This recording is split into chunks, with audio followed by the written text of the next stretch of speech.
Salut toi! On se retrouve aujourd'hui pour ma sélection des PC portables gamer du mois de mars. Donc si t'es ici, c'est que tu cherches probablement un PC portable gamer. Donc dans la description, tu auras tous les liens pour aller voir les produits que je vais te présenter aujourd'hui. N'oublie pas, l'un des PC est une pépite. Et la pépite, elle est en 9e position. Si tu restes patient, tu la découvriras avec moi. Comme d'habitude, si vous avez des questions, n'hésitez pas à les poser dans les commentaires. Vous avez besoin d'aide pour choisir votre PC portable gamer, tout simplement la taille de l'écran, le budget et ce que vous voulez en faire. Avec ces trois éléments, je vous trouve le meilleur rapport qualité-prix. Allez, sans plus attendre, c'est parti! Avec le G5MF sur rue du Commerce, un écran 15 pouces cadencé jusqu'à 144 Hz, Nvidia RTX 4050 à l'intérieur en GDDR6, 75 watts, on est sur une petite carte graphique, on n'est pas sur un mastodonte. Malgré tout, elle fera l'affaire sur une 4000 pour un prix de 800 €, c'est pas énorme, mais malgré tout, ça fait l'affaire. La Intel Core i5 12500H à l'intérieur, 512 Go en SSD, 8 Go de RAM en DDR4, cadencé jusqu'à 3200 MHz. On est sur l'ancienne génération, puisque maintenant on est quand même passé sur la DDR5, donc on est sur un PC assez entrée de gamme si vous avez un petit budget, et bien évidemment il est FreeDOS, donc il faudra installer Windows à l'intérieur. Et on continue cette sélection avec le HP Victus 16. Alors, les Victus, c'est des PC qui sont pas mal, qui se placent plutôt bien, qui sont assez gamer et en même temps productifs et qui se placent bien en termes de qualité-prix. Là, on est sur un 16 pouces à cadencé jusqu'à 144 Hz. Vous savez, moi personnellement, le 16 pouces, je trouve ça sympa parce que entre le 15 et le 17, c'est un bel intermédiaire. Aujourd'hui, par exemple, moi j'ai un 15 pouces en nomade. Et effectivement, c'est intéressant de se balader avec un 15 pouces parce que ça tient pas trop de place. Malgré tout, c'est un petit peu petit quand on veut s'en servir pour du gaming ou des choses un petit peu plus avancées en termes logiciels. Et effectivement, le 17 pouces, c'est très compliqué à transporter. Le 16 pouces, c'est le très bon rapport, on va dire, entre les deux, entre le 15 et le 17. 16 pouces, c'est plutôt pas mal. En plus de ça, on peut voir un pavé numérique. Et ça, c'est quand même cool si vous êtes un petit peu plus productif. Intel Core i5 13500H à l'intérieur, RAM 16 Go, 512 Go en SSD et une petite carte graphique 4060 à l'intérieur qui fait plutôt pas de mal avec un clavier en AZERTY, bien évidemment. On est en France, c'est quand même mieux. Et sans Windows à l'intérieur, donc juste Windows installé pour 999 € et on va dire 5 € de plus, vous avez un PC gamer qui se place plutôt bien avec une belle 4060 à l'intérieur. On continue et on va sur rue du Commerce cette fois-ci de nouveau avec le Aorus 15. Ah oui, un PC assez sympa qui a un look assez cool, assez gamer à mon sens. Je trouve ça sympa. Après, attention, pas de pavé numérique sur celui-ci. Malgré tout, un look assez RGB. On voit le clavier RGB. Un grand pavé numérique, ça peut être sympa aussi. Donc, on est sur un 15 pouces cadencé jusqu'à 144 Hz maximum. On est pas mal. Nvidia GeForce RTX 4060 à l'intérieur. Et attention, GDDR6 cadencé jusqu'à 140 watts. Et ça, 140 watts, c'est quand même... pardon, pas cadencé, mais oui, qui est un TGP à 140 watts. C'est quand même pas mal. Intel Core i5 12500H.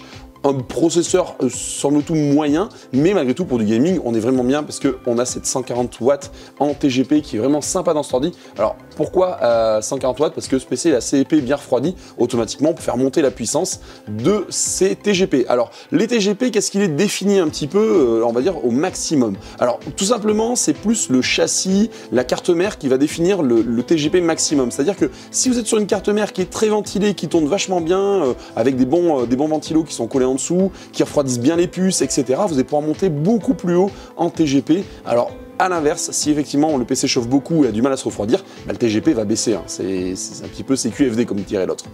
On a à l'intérieur 512 Go de RAM, rien de fou. RAM 8 Go en DDR5, 4800 MHz. Donc là, on est quand même monté en gamme sur la RAM. Par contre, attention, 8 Go, c'est un petit peu limite à mon sens. Vous pouvez assez facilement dans le temps switcher, enlever la barrette de RAM ou les deux barrettes de RAM qui est à l'intérieur, par les remplacer par du 2x8 Go, 2x16 Go, 2x32 Go si vous êtes des fous. En tous les cas, ça s'optimise pas mal maintenant dans les PC, ça se démonte plutôt bien, et Windows 11 de préinstallé dessus pour un petit prix de 1000 €, et il se place super bien. Allez, on va cette fois-ci chez Darty, et chez Darty, on va regarder le Lenovo Gaming LOQ en 15 pouces, cadencé jusqu'à 144 Hz, Intel Core i5 à l'intérieur, 16 Go de RAM, donc là on monte un petit peu en RAM mais c'est quand même pas mal, 512 Go en SSD et une RTX 4060 avec un petit TGP à 115. Alors vous allez me dire, il n'est pas aussi haut que de l'autre côté. Oui, certes, malgré tout, on se place plutôt bien sur ce PC, parce que celui-ci, on peut voir qu'il y a quand même 4 zones en RGB, donc si vous aimez un petit peu le RGB, ça vous permet de travailler un petit peu dessus. Un pavé numérique sur cet ordinateur, et ça c'est pas mal pour les petits productifs. Donc en soi, un PC bien équilibré pour 1000 €, c'est pas déconnant. Allez, on retourne chez Rue du Commerce avec l'Aorus 7 cette fois-ci, avec un écran 17 pouces. Alors vous allez me dire quelle différence? Bah la taille, hein, voilà, par rapport à celui qu'on a vu tout à l'heure. Nvidia GeForce RTX 4060 à l'intérieur et on voit 105 watts en TGP. Donc on est à peu près équilibré là-dessus sur ces gammes de PC qui se refroidissent plutôt bien, on va dire. Intel Core i5 12500H à l'intérieur, 512 Go en stockage. stockage, un SSD pardon, RAM 16 Go et un AZERTY à l'intérieur et un FreeDOS, donc Windows à installer. On n'est pas sur une pépite, mais malgré tout, ça fait l'affaire pour son prix, pour 1100 €. Allez, on retourne cette fois-ci chez Cdiscount avec un petit PC assez sympa, l'Asus TUF Gaming A17. Et oui, vous le savez, les Asus TUF sont des PC gamers, tout simplement, parce que la gamme Asus a une gamme gaming qui est assez large maintenant et qui se place plutôt bien avec des bons rapports qualité-prix. Là, on retrouve un écran 17 pouces en Full HD avec une RTX 4060 à l'intérieur, AMD Ryzen 7 7735 HS, je l'ai dit vite, 7535 HS, pardon, RAM 16 Go, 512 Go en SSD et Windows 11 de préinstallé. On est sur un PC assez équilibré pour un 17 pouces, parce que bien évidemment, quand vous achetez un PC régulièrement, on se dit pourquoi le PC est plus cher alors qu'il a la même configuration qu'un autre. Régulièrement, il faut regarder l'écran. Et oui, si vous avez un écran 15 pouces, 16 pouces ou 17 pouces, le prix n'est pas le même. Effectivement, plus vous montez en pouces, et plus c'est cher, plus il y a de matière. Allez, on continue avec le Katana 17, cette fois-ci sur rue du Commerce. Alors les Katana, je vous les présente beaucoup, c'est des produits assez sympas. Et là, on est sur un PC bien équilibré pour du gaming, avec un écran 17 pouces cadencé jusqu'à 144 Hz, Nvidia RTX 4060 à l'intérieur, en GDDR6, 105 watts de TGP, plutôt bien en soi, c'est pas non plus un 140 comme on peut voir certaines fois, mais malgré tout 105 watts. Intel Core i7 12650H, même si je suis pas le plus grand fan au monde des 12e générations, je les trouve quand même beaucoup mieux et plus équilibrés que les 11e, et bon après la 13e effectivement est au-dessus, mais malgré tout on est sur un bon processeur pour un PC dit gamer à la base. SSD 1 Teraoctet, RAM 16 Go, donc comme on le voit 2 x 8 Go en GDDR5, à mon sens un petit peu l'edge, on pourrait rajouter un petit peu plus, mais ce qui est intéressant dans ce PC, c'est que c'est un PC assez productif et gamer, il peut faire les deux, c'est un PC assez mixte. Alors bien évidemment quand vous le baladerez avec vous et vous irez en cours, ça fait pas très productif, ça fait plus gamer en tous les cas, mais malgré tout une belle configuration à l'intérieur et 1 Tera de stockage qui vous permet de faire pas mal de choses. On continue cette fois-ci sur Cdiscount de nouveau avec le HP Victure 16, mais sous une version un peu différente, pardon. Écran 16 pouces Full HD jusqu'à 144 Hz, on change pas, un Ryzen 7 7840 HS à l'intérieur, RAM 16 Go et un SSD en 512 Go, RTX 4070, et c'est là où on monte un petit peu en gamme avec une carte graphique qui est au-dessus et qui va permettre d'absorber des jeux un peu plus lourds pour 1300 €, il se place plutôt bien. Et juste après ce PC, on va parler de la pépite. Et ma pépite, c'est ce HP Omen, qui est effectivement un HP une fois de plus, Omen plus axé gaming productif. Là, on est sur un très bel équilibre et à mon sens, le rapport qualité-prix de la sélection. On est sur un écran 15 pouces, en Full HD 144 Hz, alors 15,6 pouces, c'est un 16 pouces. Bref, c'est un peu un hybride entre le 15 et le 17. Nvidia GeForce RTX 4060 à l'intérieur. Attendez, vous allez me dire, il nous parle d'une pépite alors que le processeur graphique est moins bien. Alors oui, il est un tout petit peu moins bien que les autres. Par contre, ce PC est rattrapé fortement pour dire « Eh oh, si toi tu aimes le productif, je suis un PC qui est très sobre, parce qu'on est sur des PC assez sobres, qui sont, on va dire, passe-partout, qui sont pas trop flashy chez les Omen, avec un Core i7 13620H à l'intérieur. Donc salut, je suis un gros productif, SSD 1 Teraoctet, je suis productif, tu peux faire de la vidéo, de la photo, tu peux stocker sur mon ordinateur, il est en train de dire.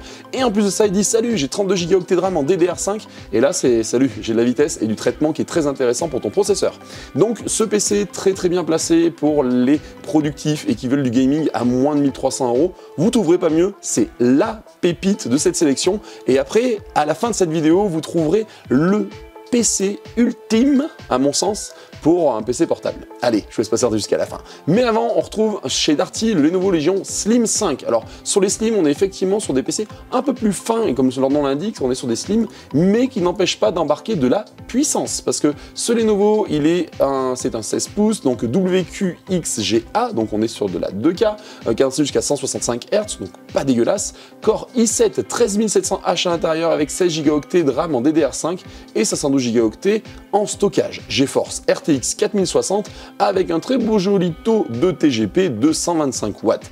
Pour ceux qui se demandent encore, qu'est-ce que c'est le TGP? C'est la puissance maximum que peut recevoir la puce graphique pour tourner. Donc, entre guillemets, c'est sa capacité à se refroidir et en même temps à délivrer un maximum de puissance. Donc, on est sur un PC très équilibré, non. Malheureusement, on a un bel écran avec un très bon processeur à l'intérieur. La RAM un petit peu moyen, donc il faudra peut-être à mon sens la changer et l'upgrade. Le SSD en 512 Go un peu trop léger à mon sens, et après une 4060 avec 125 de TGP qui est plutôt pas dégueulasse et qui tournerait plutôt bien pour du gaming.